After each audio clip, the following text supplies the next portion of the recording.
Hi, I'm Jackie Capstick, and this is the Natural Healing Reel. Today, I'm excited as my guest is a fellow podcaster. His name is Nick Carey, and he lives in England. And he has an incredible podcast called From Ideology to Unity. So I'm going to introduce you to Nick. Hi, Nick. Hi, how you doing? Wait, that's what you say, right? Can you be a little louder? Oh, uh, is that louder? There we go. Yeah, I'm good. Um, Tell us a little bit about yeah. yourself, Nick. Tell us kind of a little bit of your bio, and then talk to us about how Hmm. you evolved into starting this podcast and what the whole basis of it's about. Well, honestly, after university, I was kind of lost for years because I didn't know what to do in life. I was pretty depressed. I didn't really have a purpose. I wasn't following my passion. Now, a lot of people would do that, but I guess for whatever reason, I was pretty depressed, and I went through a pretty tough time, a dark night of the soul, I guess you could say. I don't know for sure, but one factor might have been that I tried to open my third eye before I was ready, before I'd opened my heart chakra or whatever. So that might be something to do with it. But I started getting like a lot of anxiety, like loads of anxiety. I mean, I'd been getting like a build up of anxiety, but it suddenly went up to like 11 or something. It got really bad. And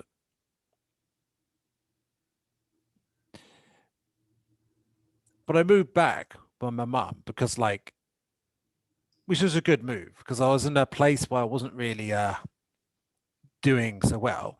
And I discovered, like, in a way that was kind of like a synchronicity, things lined up suddenly in my life after I started doing a lot more meditation. And I came across this broadcast yourself course by Brian Rose and the same course you did. And yeah, and I came across it like 5 minutes before the there was this introductory broadcast he did like about it for free. He was explaining what the course is, and I came across it the advert for it 5 minutes before it started. So the universe was pointing it straight at me, right?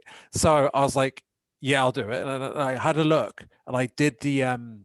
I just taking notes on it immediately because I was like, "Okay, this is like what I've been looking for," and I realized I wanted to do podcasting. Yeah,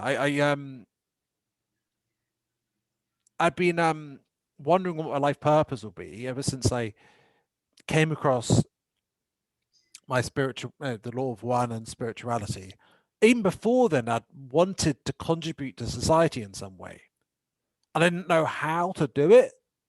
And I tried YouTube before, but I don't know. I tried overly being scripted. I was scripting stuff a bit too much. And I did one video, but I didn't really get going with it. And like after the course, I just found myself doing, even during the course, I was doing like a lot of episodes quite quickly. Uh, and I started putting them up on YouTube as well. I haven't really got that much of a following yet, but I'm feeling pretty. I enjoy what I do now. I've got something I actually enjoy doing, and I don't feel depressed. Like, and I'm actually making progress. Like I've been doing a lot of inner work and like reaping the benefits from it. Uh, being more present and stuff, which is great. Because I feel like I'm podcasting a bit better than when I started. Which, well, I mean, you'd expect that, right? Well, hopefully. Yeah, basically, I found my passion. I found something I can put my love into. Now, ideally, we'd want to be able to like. Apparently, what you can do is you can put love into any task you do. But I feel like that is quite challenging potentially, and then it's easier if you find something that you're already passionate about and put your love into that. That's what I'm doing. And it's a service, ideally, as well. So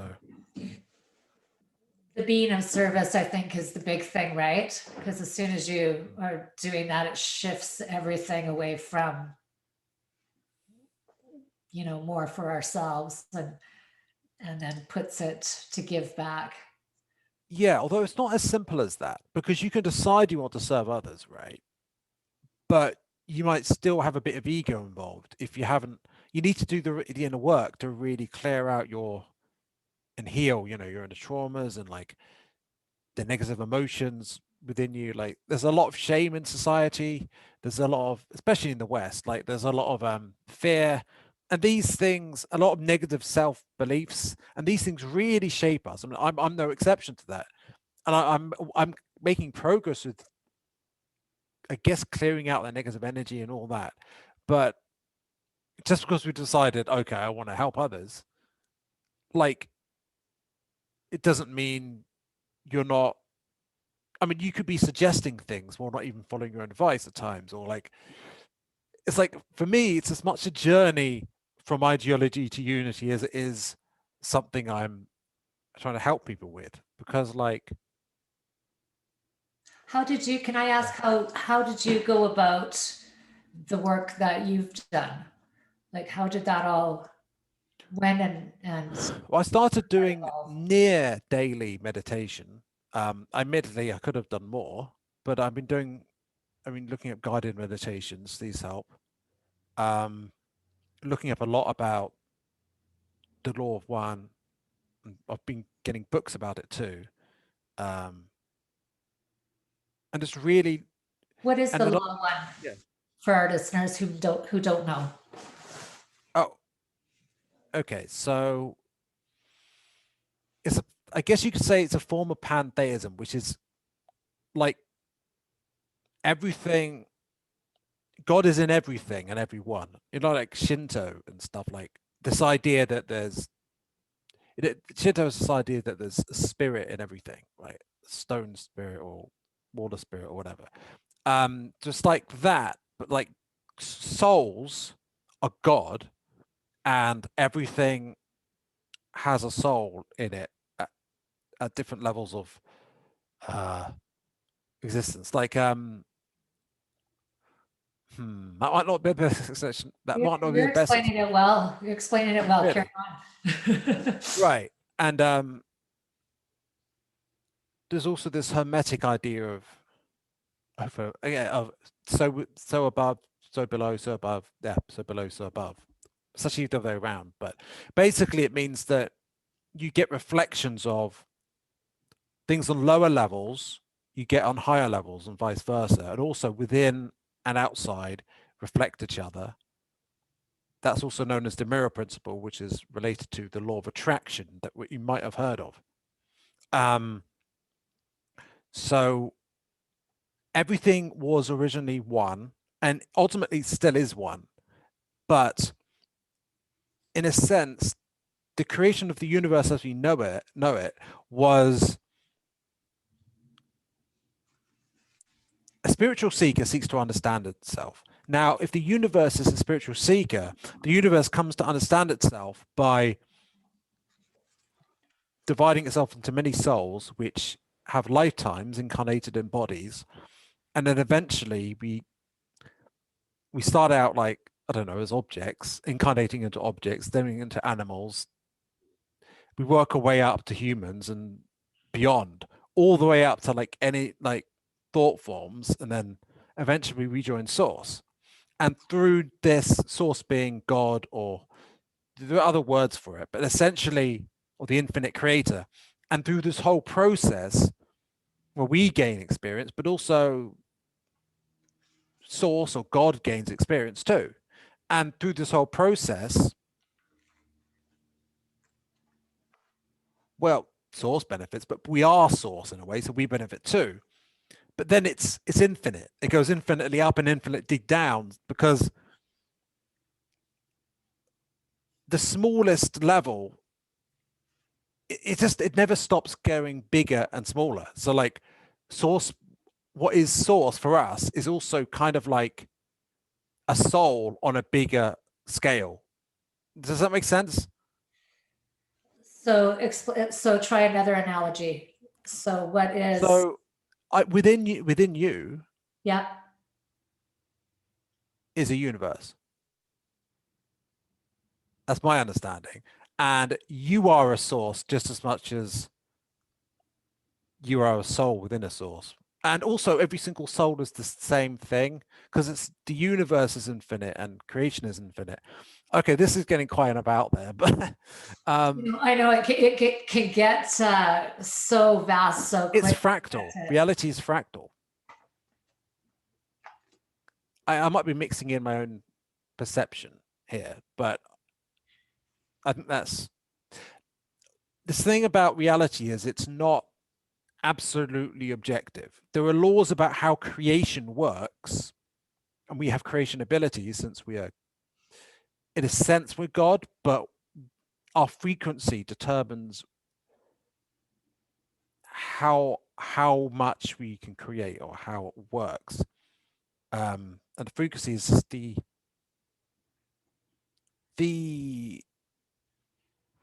it's The note, like a note. yeah, like a Yeah. note. The higher the note, the higher the the more of the light it is, and the more evolved, in a sense, the soul is, and the more. But it's all relative in a way, and so there's the laws of how there's a law, certain laws about how creation works, and then there's everything that's created, and that is more molded by our minds, right? Our thoughts, right, that create reality. But at this level of reality, a lot of people are not consciously aware of what they're creating. So they're creating a lot of negative experiences around them and negativity within them, um, because they're not aware, because of their own frequency and a lot of the nature of this level of reality, which is called the third density, where we learn how to make the choice between whether we're serving others or serving ourselves, basically, or whether we, another way of putting it is, do we worship source through our interactions, equal interactions with others, or do we force others or make others to worship us? Um, because like, yeah, the pharaohs, for example, or certain rulers throughout history, the kind of approach they seem to have taken is like, or cult leaders, what they'll do is get other people to worship them like they are divine. But the truth is, everyone's soul is divine. It's through, I mean, there's a choice. There's a legitimate choice you can make. It's just that it's a bit like the light and the dark in Star Wars. That's actually a pretty good representation of it. And honestly, I think it's synchronicity. So a really simple way to understand it is kind of like the Force, in a way.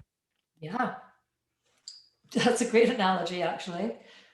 It's funny that you're everything that you're speaking about right now. I actually was reading, which is talk about synchronicities, right? My coaches, um, they just put out a book. You don't look like a psychic, and I always say, Dr. Devi Shandna, Shandna. I always want to put a Oh, right. Shand or whatever in it, and I always do that to her. But Lynette Brown and anyways, reading exactly what you were just talking about, the Hermetic principle, um, the everything that you were just saying, which is really, really great because she's explaining how that is and how that works. So, Right. Well, for anyone that doesn't know, if they don't know what hermetics is, it actually derives, okay, it depends how much you're willing to believe in. But if you're going to suspend disbelief, the idea is that originally there was the Atlanteans. This is before the fall, because humanity kind of had a fall from grace because we delved into a dark occult stuff. What we awakening into was what we fell from to our to the state we've been in thousands of years. And this was around, the fall happened around 11,000 BC or something, I think. And so one of them was called Thoth, and he wasn't a god. Well, he no more than anyone is. But he yeah, so he was like focused very much on ever more wisdom, but it was one of the wisest of them. And he wrote down these emerald tablets and he left them in the pyramids. After the fall, there were some surviving Atlanteans, including him, and he went to Egypt, what was called Kem at the time, Khem, and he created the kingdom of Egypt. And he's claimed he built the Great Pyramids with the power of vibration and stuff, or at least one of the Great Pyramids anyway. There is an interesting parallel to what Ra said, that Ra built that as well, which is from Venus, which is according to the law of one, but I won't go into that now. So, was it underneath the Sphinx or something? There's like, anyway, basically, the emerald tablets of Thoth, it was apparently found by someone in one of these Hermetic societies. Now, I can't remember what it was called right now, but so theoretically, that's the origin, going back thousands of years ago, right? But in the Middle Ages, there was something called Hermetics. And what it was going back to the ancient teachings of the Egyptians. Now, there was when the Greeks conquered Egypt under the Alexander the Great, one of their generals, the Ptolemy, they combined their religion with the Egyptian religion to make it sort of so that there'd be less rebellion, I guess. And they created this god. There was this god, which is Hermes Trismegistus, or thrice blessed. But essentially, it seems like, in a sense, you could say it's a combination of the two deities, but apparently it is an actual second incarnation of Thoth, or another incarnation of Thoth. So the guy must have actually walked around preaching. I don't know exactly, but he wrote an emerald tablet, a different emerald tablet of Hermes Trismegistus, and based on that, those principles are what Hermetics is based on. In that, you got a medieval period that was actually studied not by the mainstream, but like in like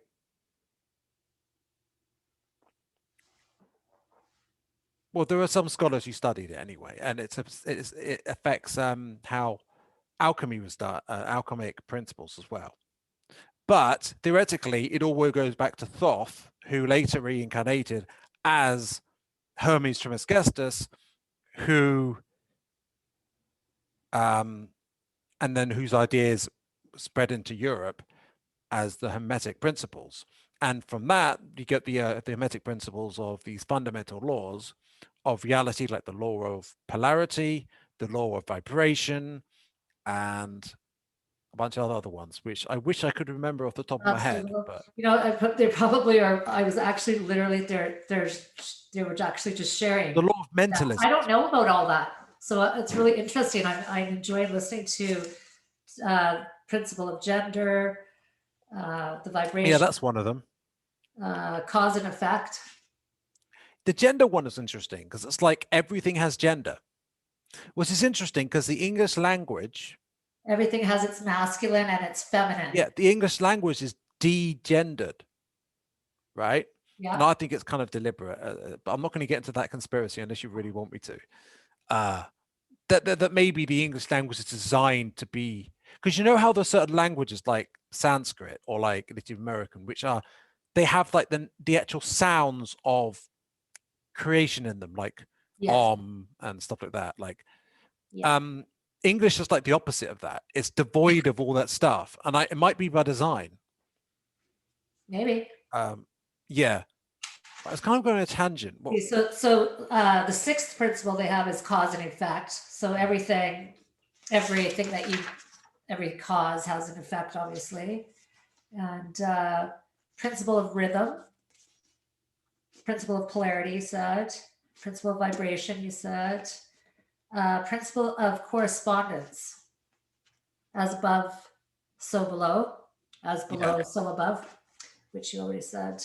That means within and outside also reflects each other as well, according to that. And I And think you the didn't law of see it in the attraction when you talked fundamentally is about it. based. Hmm? You were talking about this, but I don't know that you were thinking of the principle of mentalism. Yeah.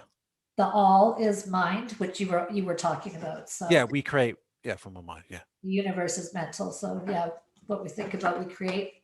That you could say technically that the physical is an illusion. Now, I kind of see it as real, but it's not the divine really, in the sense that sources, but certainly there's the creator and there's the created. All souls are technically the creator, but we don't necessarily have the full awareness of everything. We're not like, so there's a flame of consciousness, right, which is the creator. I'm partly drawing on the Emerald Tablets in this because it's described as a flame. Consciousness as soul as a flame, right? But it could be a spark, it can be a burning flame. It's just a relative thing. Like, so if you're talking about like Jesus or something, that'd be a much more of a flame, whereas we've got this little spark, right? And then there's about Thoth describes to some souls as like they've got a lot of darkness around them, like shrouded in darkness. And but it's the light fundamentally with all the light is in of each soul is the same. It's just like how shrouded, how actually I don't know. But fundamentally, They say that everything is made up of, like everything on earth is made up of the same stuff, just in different degrees, right? Like, yeah, I mean, light is fundamentally what reality is made out of, in a way. yeah. And I actually learned that intention is a faster, higher vibration than light and sound. I think I heard that through I think it was Wayne Dyer was talking about that. Intention. It would depend on Intention, the intention, wouldn't to it? create, right? Our power of Oh, the intention, intention to create. Creation is the highest power, right. the But highest. actually, I've been reading the last 2 days, I've been reading the first few chapters of A Course in Miracles, which is a channeled work. Officially, it's thought to be written by the woman writing it was channeling Christ, the Christ consciousness, which I think is a sixth density being, maybe even higher at this point. And it's fascinating because it's like it's different from the Bible because the Bible was heavily distorted and changed over the time by like the Council of Nicaea, by the Romans, for example. I call it a Roman psyop because if you're not a psyop, it's a psychological operation, and the idea that they they were about slavery, domination, control in many ways. The Romans, I would actually say, they're kind of influenced by negative, polarized beings, like we could call them archons or like uh negative reptilians maybe, but I'm not going to get into that. The Romans were in some way negatively aligned, in my opinion, and or they were very much, they had authorities wanted to control Christianity because it was dangerous, because its ideas were kind of liberating, right? It's a bit like Buddhism in some ways. It was about people awakening and not being, and it even was about reincarnation and stuff. And all those the forms of it which are considered dangerous by authorities were suppressed, right? And it wasn't just the Romans who did this, but that's why they were fed to the lions, because it was dangerous. And so when they couldn't beat it, they changed it so that it was more amenable to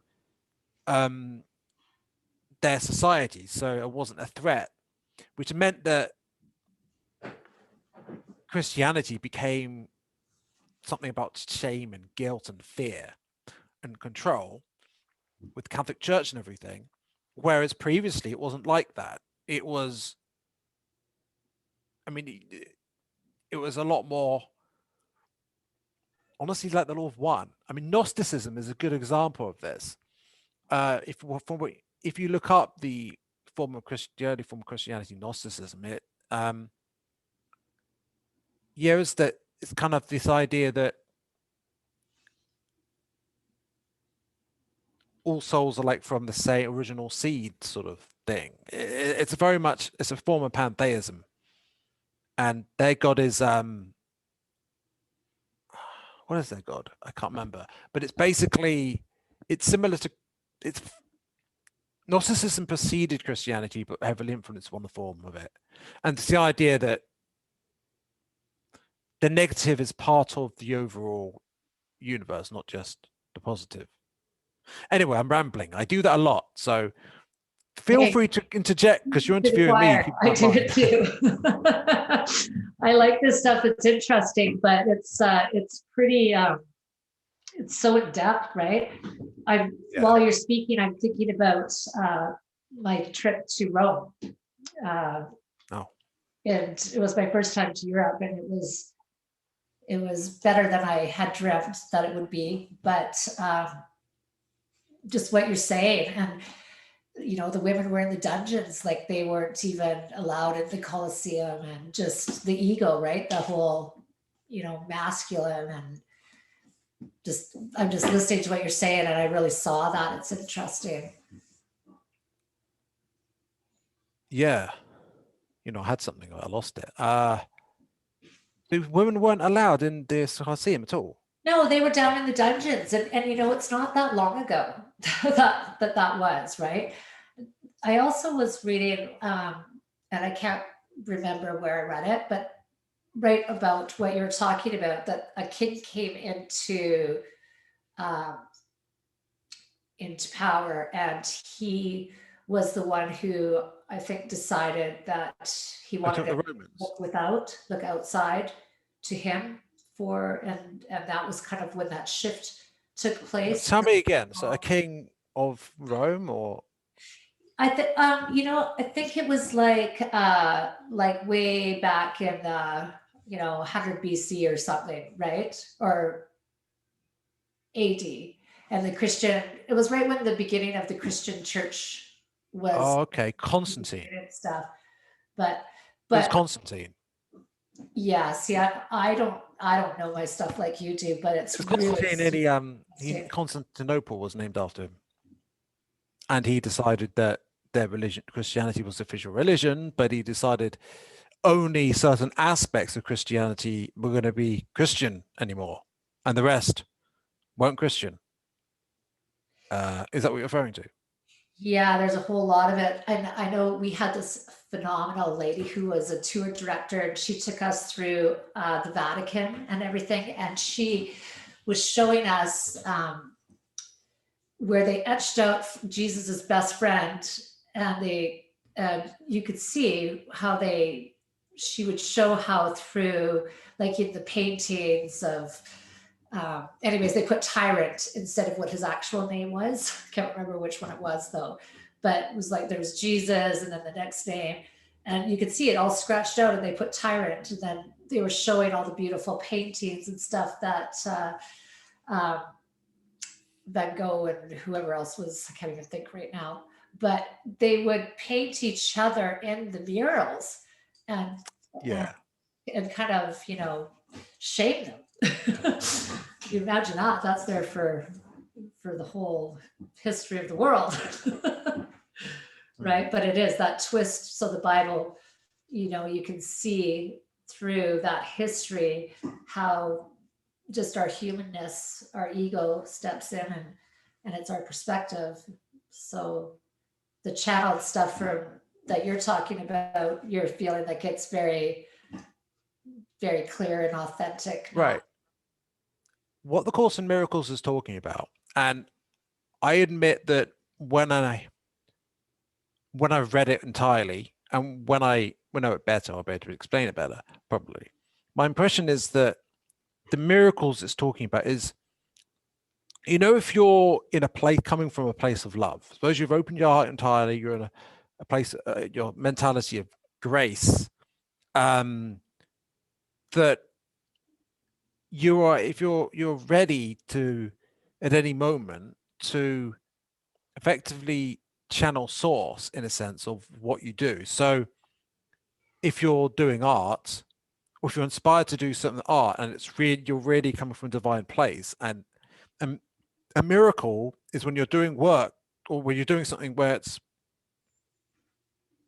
out of grace, you're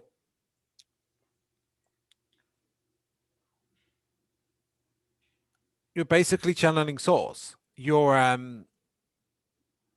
It's coming from a divine place, what you're doing, and that's where the masterpieces come from, like Michelangelo and stuff. People who are able to do that, and after the awakening, we'll all be able to do that. That's my impression. But this is talking about how to be a miracle worker, essentially. But it doesn't define miracle as like something completely miraculous. But it's like, well, it kind of does. It's hard to explain, to be honest, at this stage, because I don't know it well enough. I've only really been studying it 2 days, so. well, good for you. It's a big. I have it as well, and I have not been through the whole book, but I love the basis of it and the whole, like what you're talking about. It's like explains the ego, right, as Right. what's running us, and when you get that 5% of clarity, how that's divine energy is just pulling through Yeah, you, but right? when we can transcend fear and be operating entirely in love with an open heart completely, like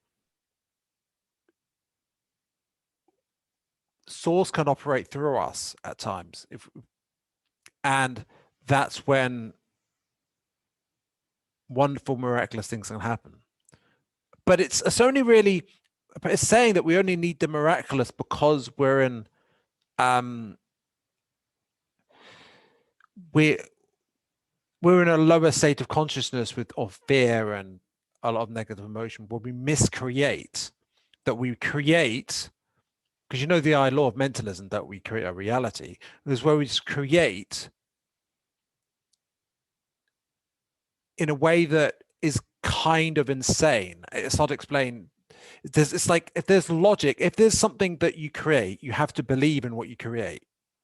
But if it contradicts something, or if it's not if it contradicts another level of which something is, for example, if you believe in, because the mind creates reality, but if you believe, or if you create that in such a way that in your beliefs or your thoughts, that if you think that your body determines reality, or that there is no soul, for example, there are certain beliefs or certain things you think which you can't, if you think that, it has consequences, and you have to believe what the ramifications of that, because you're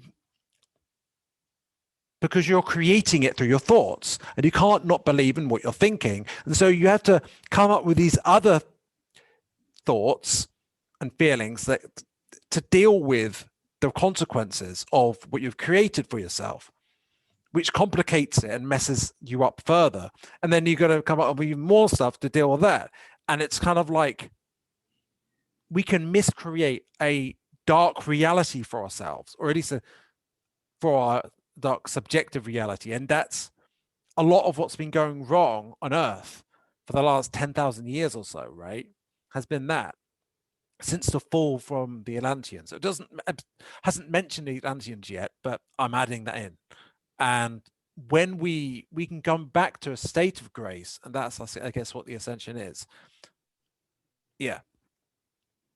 So the ascension that they're talking about, they're saying that we're actually in the It highest doesn't mention. energies that the Earth has ever experienced.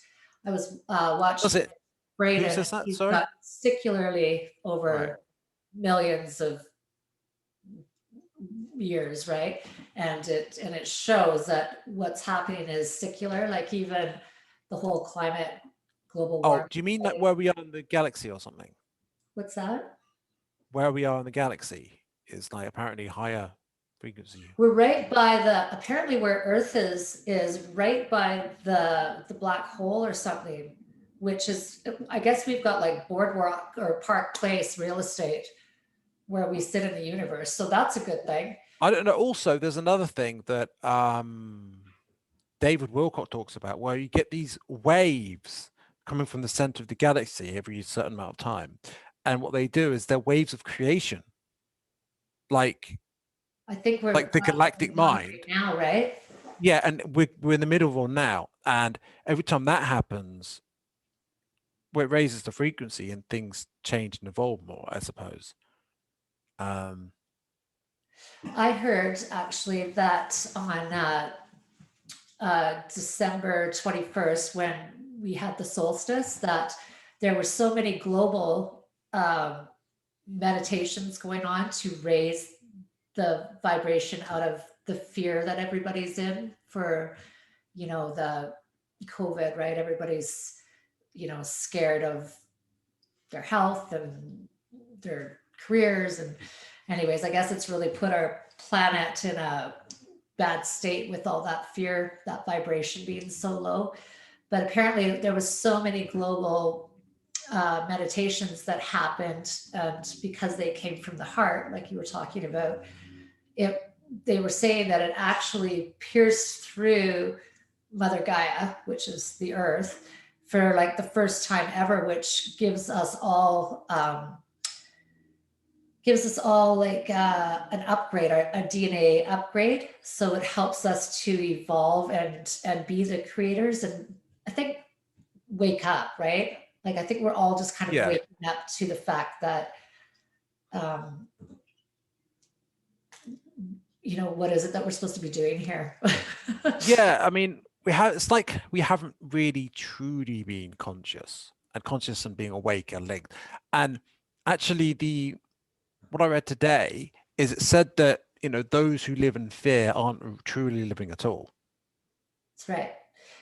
So So I also have the anxiety and stuff, and they say that yeah, the anxiety is is the subconscious running patterns of what could happen, right? And so that's what keeps us frozen and in fear, because we think that whatever that pattern is that's running, that we're unconscious of most of the time, that um, most of us don't walk through the fear because we just get like it's too much. It gets we run overwhelming, away from it. And like I and it's absolutely, not even I mean, I've real. done the same thing. Or we project it out to other people. We're like, oh, I can't believe they said this and I felt like this and they made me feel this way. Like, no,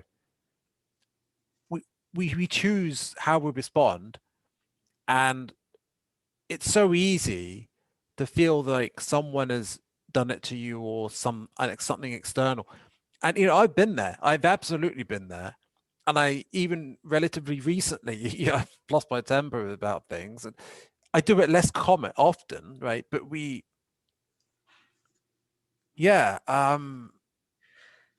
it's recognizing that we can. A lot of it is actually comes from trauma, and because a lot of things in our society, like through many lifetimes, actually living in I guess you could say,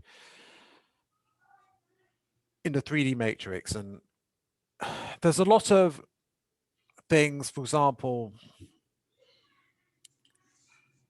like traumatic things in many lifetimes, like sexually or like violence or the wars. Like there's a lot of things that are just built up over time, right? And I mean, there's also just things in this life as well. And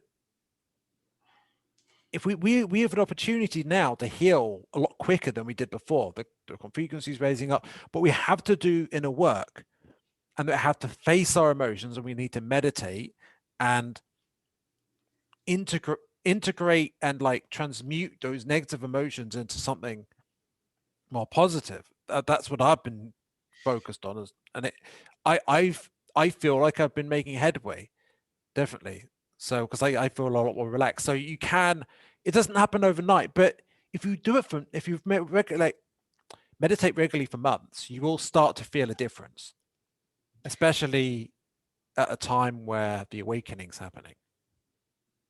Yeah, like this is the time that whatever you want to create, this is the time where it's like, this is the time to think about it. Like, what do Yeah, you but it starts within, right? We need to keep in mind is the transformation that comes from within is much more powerful than the outside. I mean, while I agree with the idea of Jordan Peterson saying clean your room, and yes, the outside does affect the inside, but I would say it's more true that the inside, dealing with what's within, all the emotions and everything there, that's how,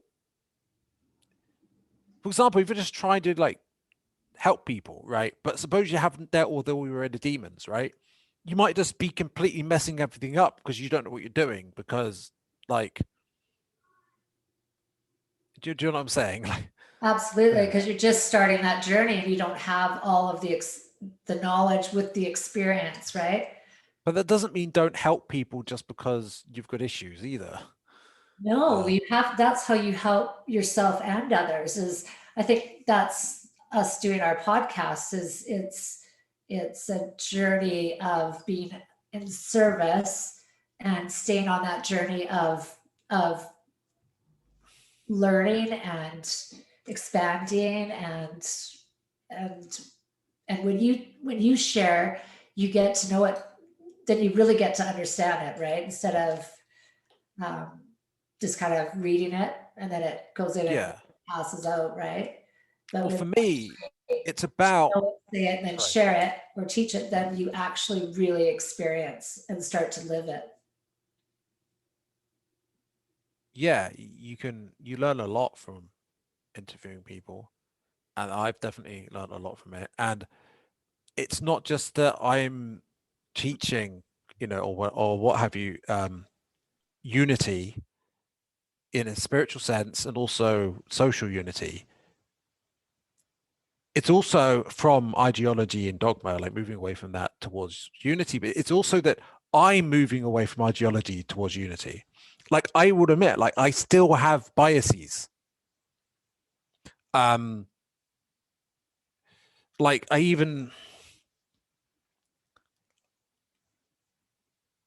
would say I even have a perhaps a mild or moderate like pro-Trump bias. I admit, like I'm not gonna. But the thing is, I'm aware that,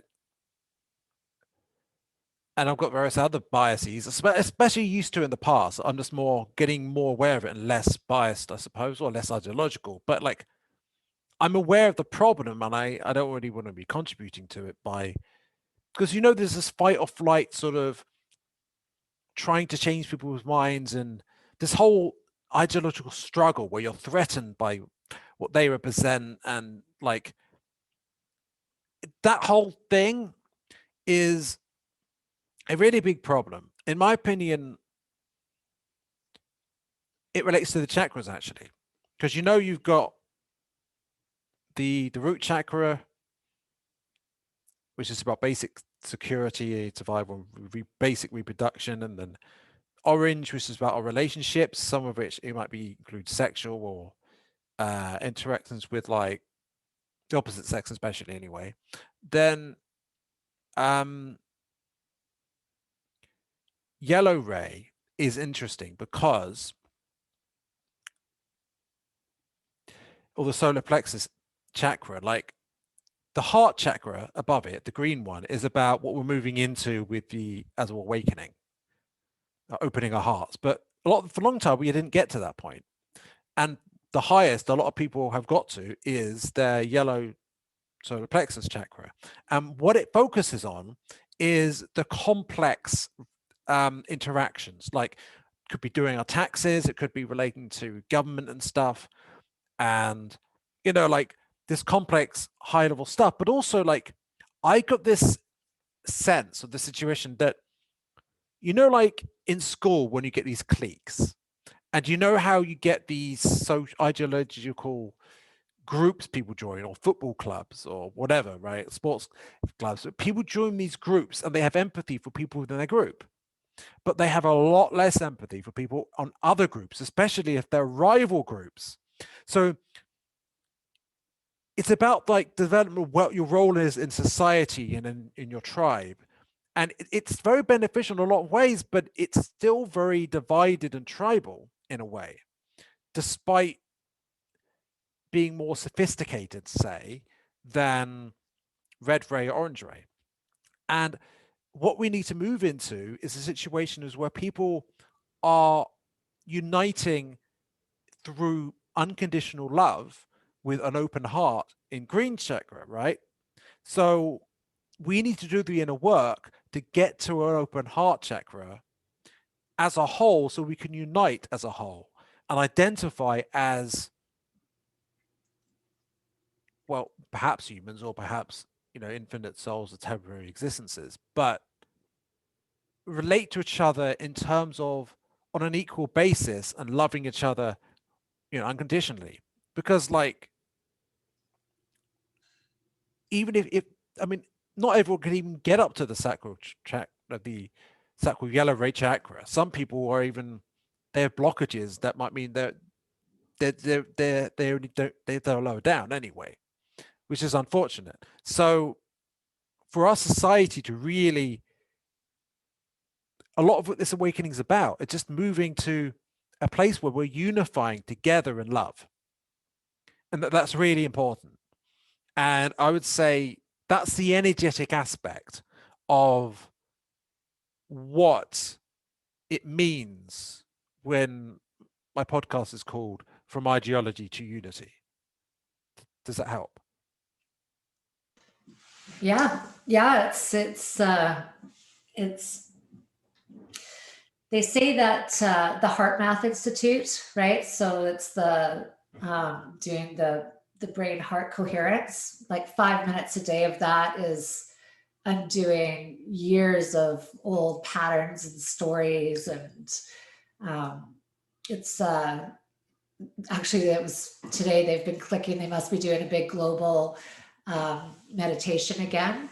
But just breathing into your heart space, just feeling it expand and then release is 5 minutes like that, and it just shifts everything. And it's so beneficial to our world. Like, it affects thousands of people if we just lift into that heart space, right? And then I think we don't get the same, everything has a polarity to it, right? But I believe that when you're creating from the heart space and above, that you don't get that big kickback, of polarity coming It back. depends. In my opinion, if you don't open your heart, you can actually bypass it. The problem is, it's like your beacon. If you do like your third eye, open your third eye and you're using it and you haven't opened your heart, it's basically you're attracting negative energies. And basically what service to self beings do is if they get well developed enough anyway, is they crystallize their heart so they're not using it. And some of them can even use the throat chakra or the third eye in dark ways, let's say. And basically, yeah, if you're not using your heart, but you are using the upper chakras, it's not necessarily a good thing. I would say, in my opinion, opening the heart is the most important thing. You could never use your throat chakra, and you could never use your third eye, never use your crown chakra, and you'd be okay as long as you opened your heart. But in my opinion, if you didn't open your heart, but you opened those three other chakras, that might be quite a problem. So yeah, because fundamentally we're going from the third density to the fourth density, or you could say from 3D to 5D. What that is fundamentally parallels is going up, opening the fourth chakra, the heart chakra. That's what it's all about at this time. Well, I think like our heart chakra too, or our heart, they have found that also has a brain now as well, right? And so, all those times when follow your heart or your head, when we were younger, there was always that saying. And, it's like your intuition and everything is here, right? Like, I think that if you just check in there, then, and, I think a lot of people don't know how to even know what you're talking about, probably opening your heart. Like, I mean, I'm how working do on you it do now. that? I'm not some How do superhero. you? Well, you've got to work through your traumas, because what I've looked into, the two main things in the way of proper flow of energy through your chakras is one, imbalances. So if you're focusing too much on, for say, in your orange chakra, for example, if you're focusing too much on, I'll just give an example. In the orange and red ray, if you're over focusing on sex, or if you're kind of rejecting that aspect of yourself, either way, that's an imbalance. So in all the respects of the things that each chakras do in the bottom three, for example, if you're out of balance, that will prevent the flow of energies. Think of it like I don't know, like a traffic jam or something. If a whole bunch of if there are these different lanes and a lot of the cars are all on one lane in an imbalanced way, then the energy won't be flowing well and it'll be all jammed up. Another thing is traumas are like boulders in the road, right? And like, if you haven't healed what you negative stuff you've been through, now where it is will depend on what it related to. Like, it might be a wound in the heart, it might be like something even in your root chakra, you felt fundamental unsafe at a certain point and like it scarred you, like might be PTSD of some kind. And we need to do, it takes meditation, it takes exploring our feelings, getting to know how we feel and what happened to us, and accepting it. Acceptance is key. It really is the balancer, the great balancer, because if you accept something, you can get out of fight or flight, you can get out of fear and anger, and it allows you to understand holistically in a bigger picture. And once you get there, it allows you to start empathizing, or very least sympathizing with others, rather than viewing everything else, because everyone else is a problem. Because before that point, you're basically projecting it out as everyone else are hurting you,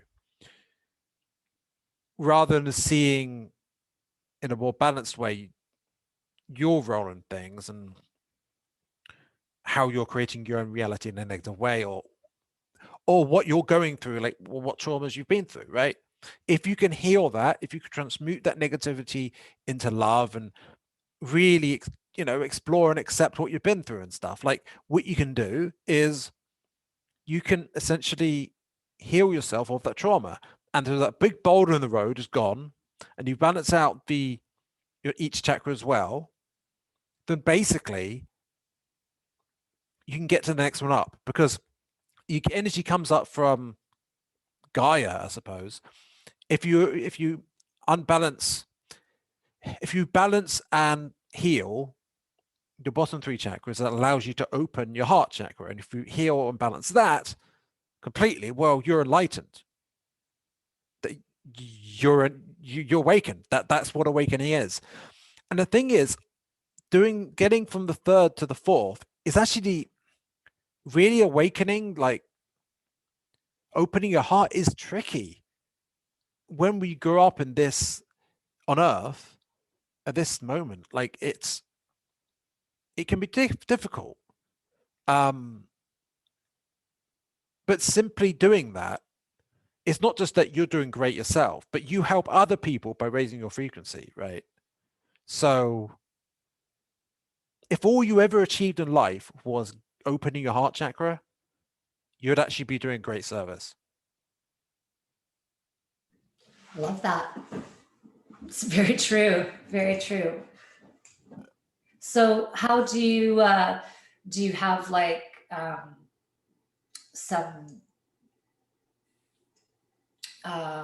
what's the word to share, like how, like with your, like with our viewers, how you went about it? Like if somebody is listening to this and saying, okay, well, that's a lot of information, and Oh yeah. how does somebody go, you know, meditation is one of those things that everybody throws around, Yeah, that's and true. it's one of those things. It's like going to the gym, right? It's one of those things that we'll give up first, you know, to help ourselves. How do, if somebody's just, what advice can you share A um lot of us, that's been the best on your journey? Like, think I what you've realized, done that's really made a difference that you can share to help somebody else.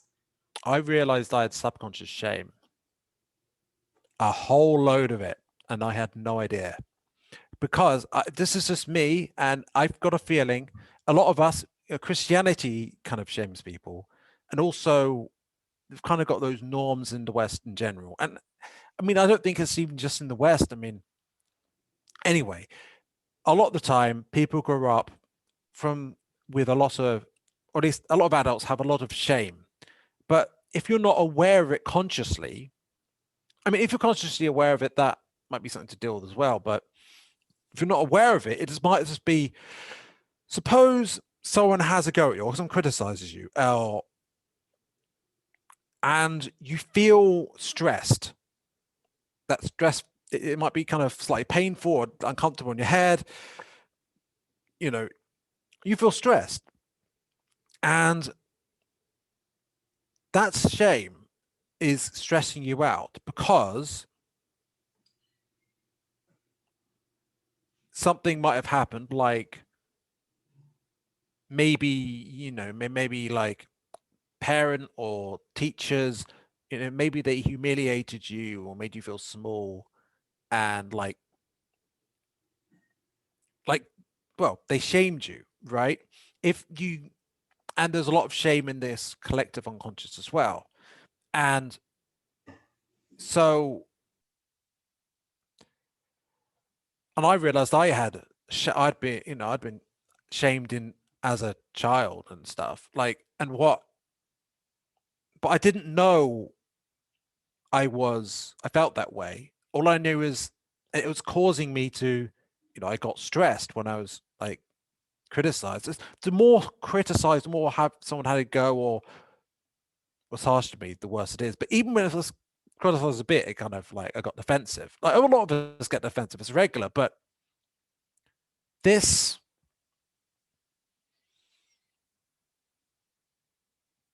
but I did, because a lot of us aren't aware of that. We feel attacked and we get angry at others when really they're triggering the way we feel inside already, right?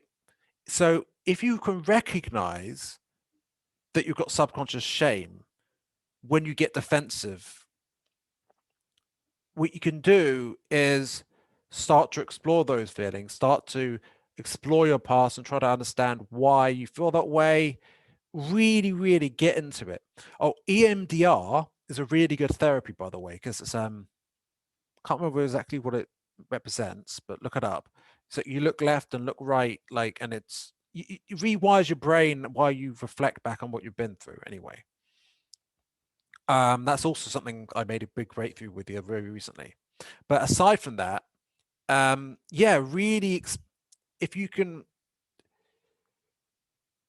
fear and shame are the two biggest things, but shame is the one a lot of people miss because people feel under attack and we don't know why, right? It's because we cling to our ideology, or we cling to a set of an identity. We cling to an identity, and we feel we've got to understand why we feel attacked and defensive, right? If we explore those feelings, we can understand why we won't be constantly reacting to things and we'll start to heal. But awareness comes first, awareness and acceptance.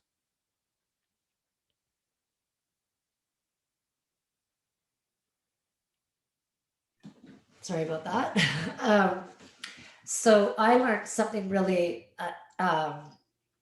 like a great tool is to ask what part of me is feeling this way, and it Oh, sort of yeah. helps to separate instead of just getting drowned into the whole thing and going down the rabbit hole, is to just say, you know, because your soul, and then you've got the Oh, ego that's yeah, I running agree. that story of that pattern. And it's usually something we perceived as a Feel young it out. child, right? Feel out where you're feeling it, and you might be able to identify which chakra it is. And especially if you get a Reiki, if you, even if you get a Reiki practitioner once and you pay for their services once, even just once, you might be able to identify certain things like about where your blockages are, you know, where you might have trauma, where, and they will ask you as well, like, or when it comes down to it, you can just feel it out and just sort of intuitively sense it. Like, where do you feel a tension? Like I realized when I was subconsciously ashamed, a lot of it was actually around here. Some of it was in my gut as well. So, like, and see if you can have an inner conversation with like you're in a child. Um, or you could like talk to your chakras. I know it might sound odd, but if you do things like that, like really get to know yourself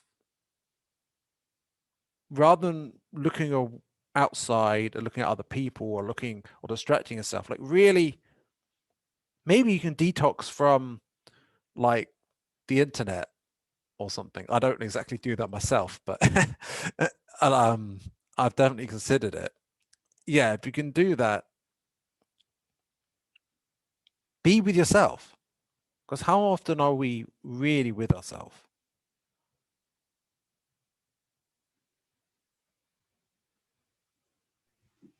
I'm having an allergic reaction right now for some reason. I'm like stuffed up, so I keep muting you Oh, so you don't have to right. listen. Well, you're committed because you keep going, right?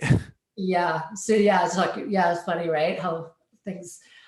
It's funny because I learned that I have a lot of times this congestion all of a sudden, and it's apparently the um, antihistamine. We all have antihistamine in our body.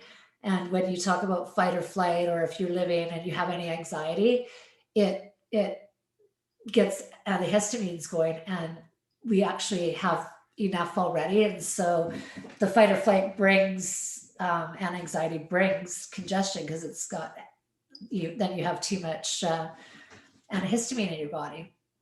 So it's kind of interesting. Okay. Right?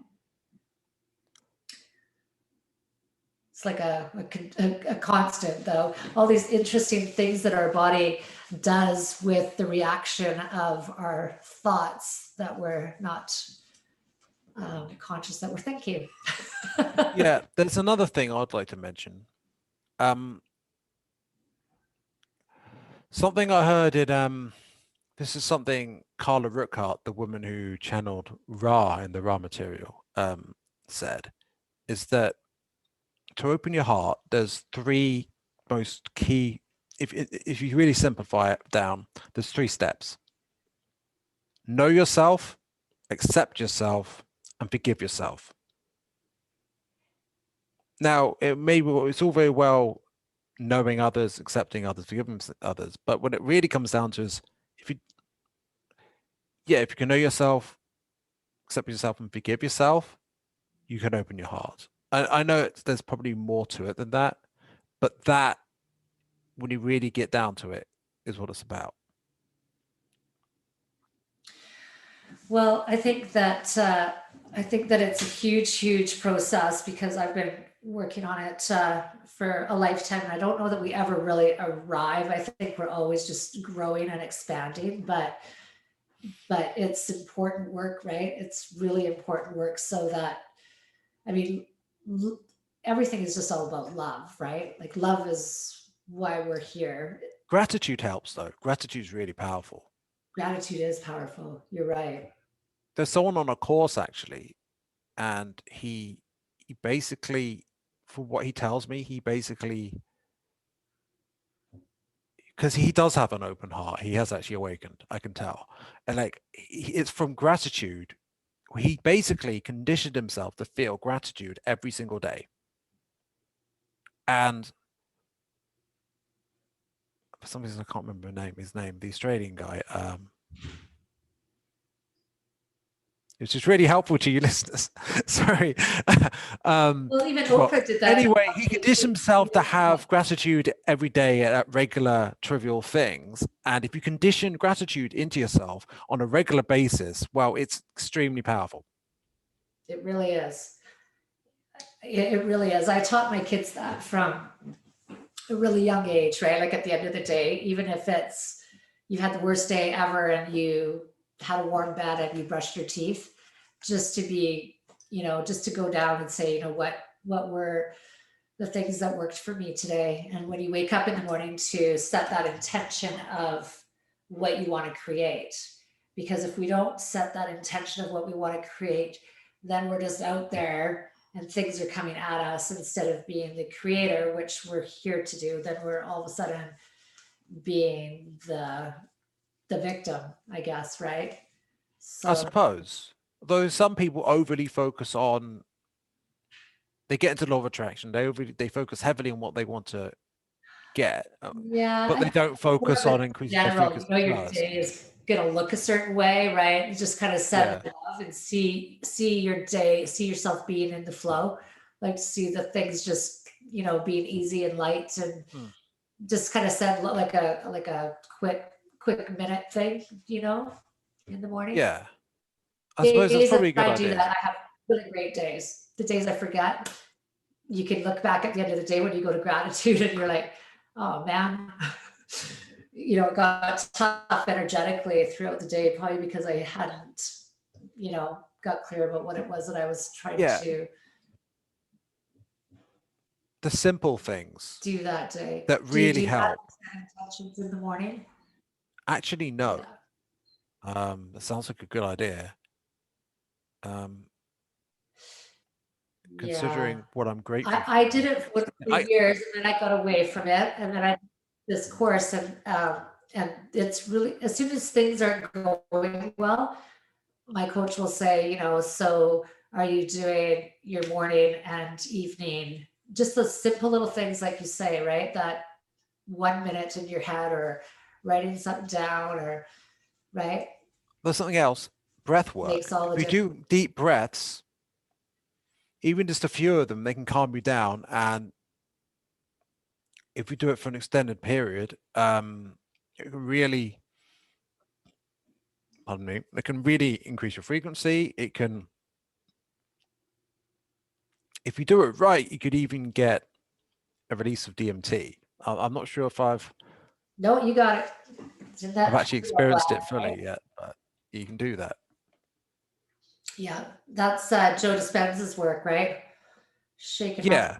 crystals up on the top of the pineal gland. It's powerful. It There is works. something called Soma as well, SOMA, that's on YouTube.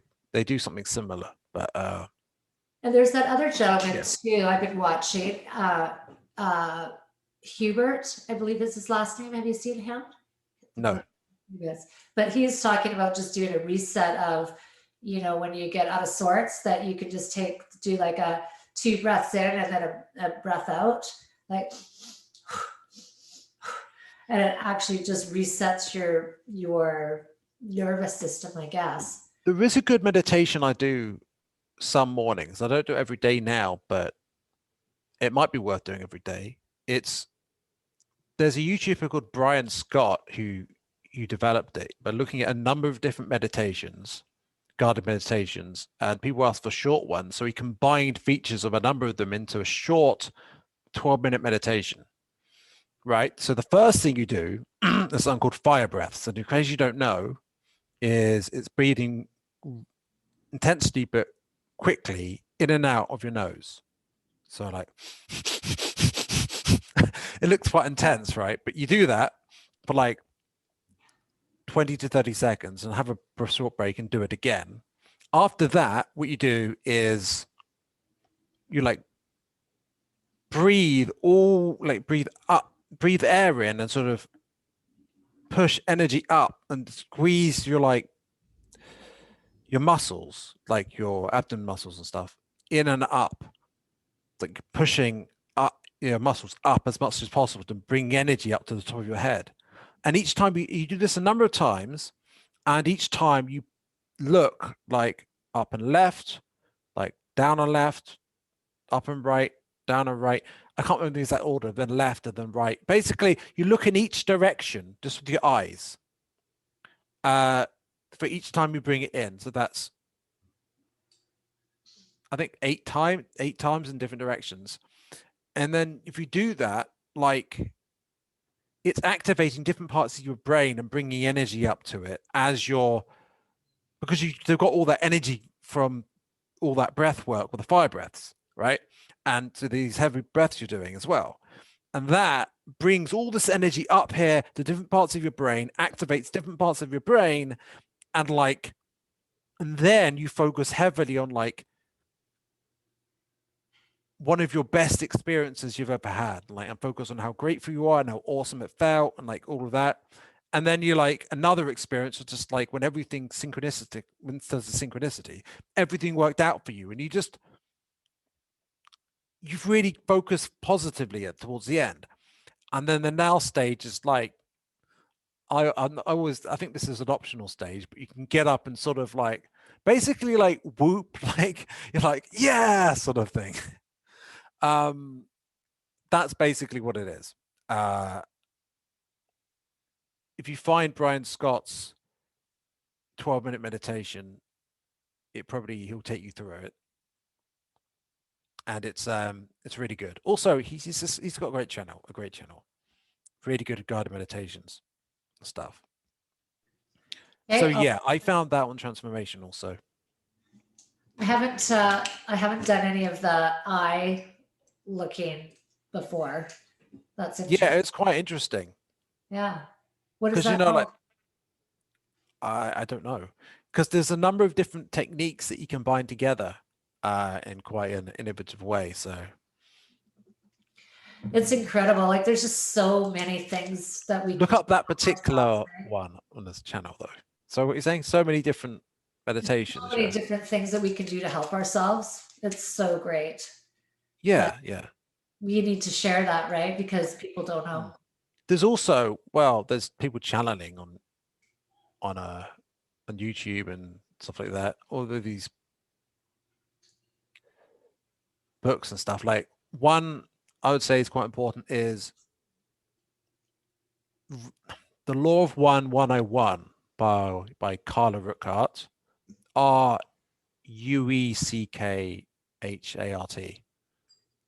Right. That's basically a summary of the Law of One, because the Law of One is actually like 5 books or something, or 6 books of channeled material. If you don't know what that is, it's like from a medium sort of thing. And this summarizes all the basic concepts, and so in a way you can really understand it fairly easily. Another is, which I'm really getting into now, is the Course in Miracles. And I mean, there is others. I mean, you can look them up, and you can get a lot of really good insight from these. There's all the guided meditations. It's a whole world to explore, really, and go with what resonates. What feels right. Your intuition is extremely powerful. We overthinking things doesn't help. We need to go with what we've got, this inner sense of things. Even if we haven't opened our third eye, we've still got intuition, and we can we've got a gut as well. It's even got like nerves than your gut. I think gut's very powerful.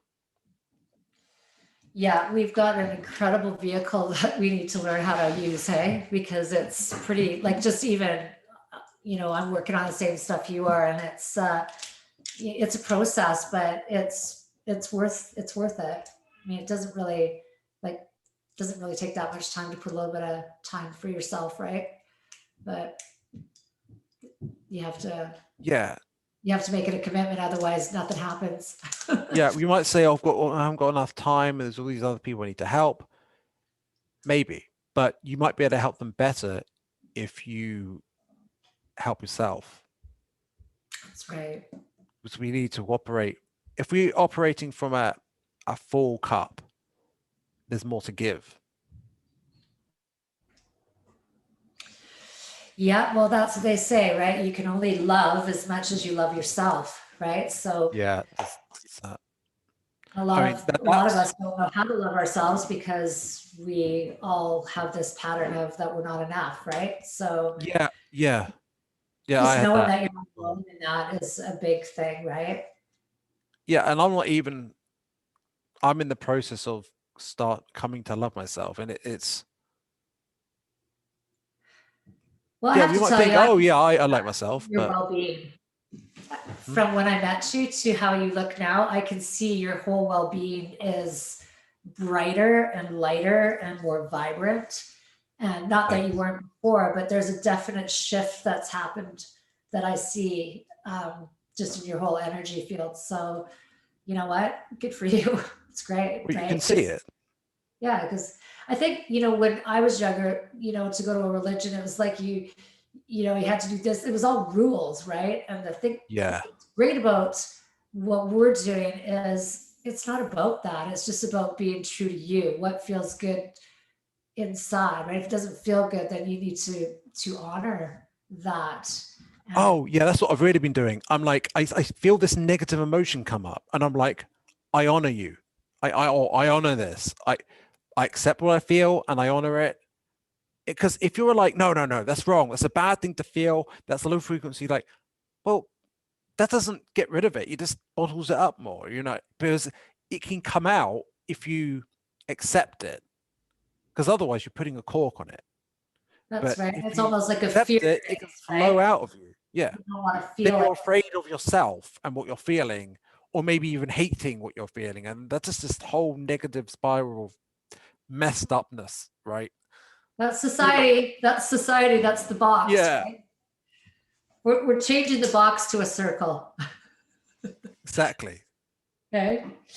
Well, I think I'm not sure how long we've been chatting, but I could probably chat for another 4 hours with you. I love this stuff. It's interesting. Um,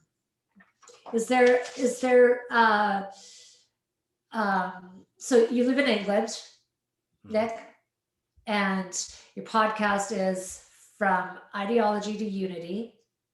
And so people can find you. We'll post it on my website, but Anchor, iPod, iTunes. Right. Yeah, you can find me on YouTube and on Anchor, on Apple Podcasts, on Google Podcasts, and Spotify, and there are certain other places like Breaker, and the other places on Anchor. It will show the links to them. Also, I have a Yeah, Facebook page, um, which is funny enough, From Ideology to Unity.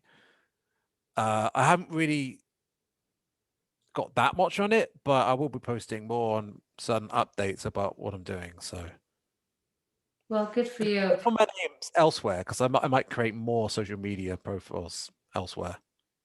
I'm also on what's it called? Oh, I can't remember what it's called. It's like wait, give me a sec.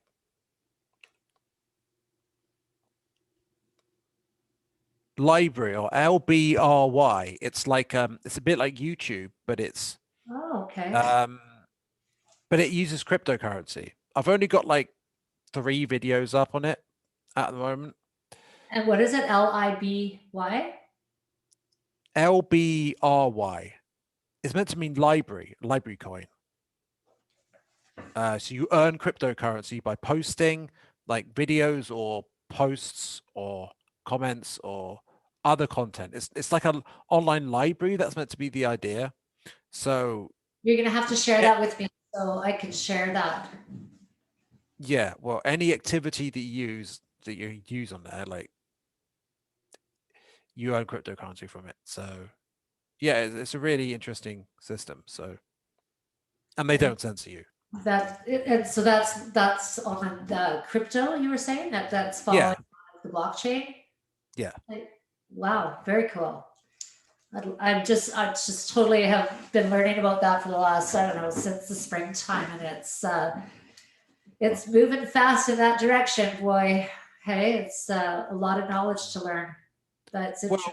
Well, yeah, and also in the world that seems to be quite controlled and, dodgy conspiracy seems to be going on. So like cryptocurrency seems to be a way, or at least not all of the cryptocurrencies. I'm not so sure about Ripple and if they try to create like a world currency or something. But like a lot of these currencies are like decentralized, so the people have the power. Yes.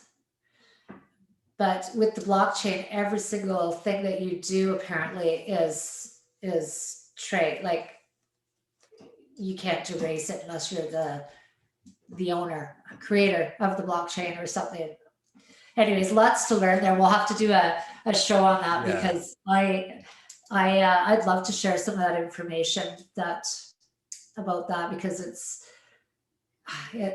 going to be a big shift for especially people like my age, right? You know, it's for you, you're nice and young and it's you're computer savvy and tech stuff and you're like, oh yeah, but it's going to be a real tough, lots of resistance, let's just say, for for lots of people. Right. But with this awakening, who knows? We might all be like Right, we might be communicating telepathically in 10 years. We don't know what's in the future. So right.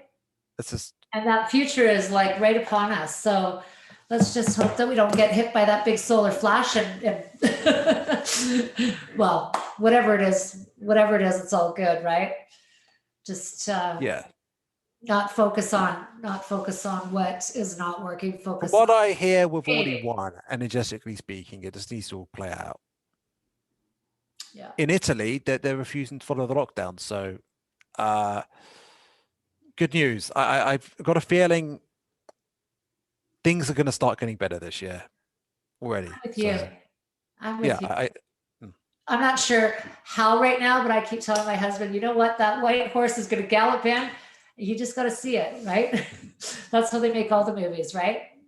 Prince Charming pulls Yeah. in white stallion. So And I this don't is a story too, right? Everything's a story in a way. know everything it is. Okay, Nick, good chatting with you. Thank you Yeah. for spending this time with us, and we look forward to hanging out with you again soon. Yeah. Same. Thanks a lot for having me on. Okay, have a good one. All right. Bye. Bye.